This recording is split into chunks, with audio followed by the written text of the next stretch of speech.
Kita ke informasi lain, Saudara. Presiden Prabowo Subianto melontarkan candaan saat berpidato di peringatan Hari Buruh di Monas, Jakarta Pusat.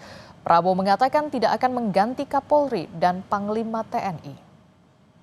Dan inilah momen yang dinanti-nantikan. Candaan ini disampaikan Presiden Prabowo Subianto saat menyapa Kapolri Jenderal Listio Sigit Prabowo. Presiden lantas menyebut banyak orang yang memiliki nama Prabowo.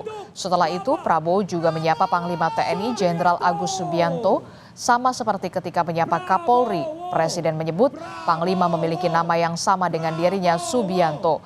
Presiden pun bilang tidak akan mengganti Kapolri dan Panglima TNI karena memiliki nama yang sama dengan dirinya. Hidup buruh, buruh bersatu. Yang terhormat Kepala Kepolisian Republik Indonesia, Jenderal Polisi Listio Sigit Prabowo.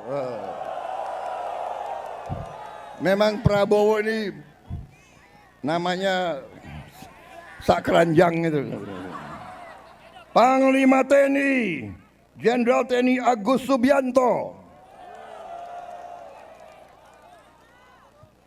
Jadi ada Kapolri namanya Prabowo, Panglima TNI namanya Subianto.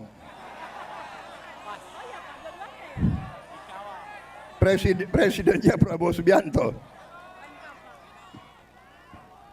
Wah, ini alamat nggak diganti-ganti nih Kapolri sama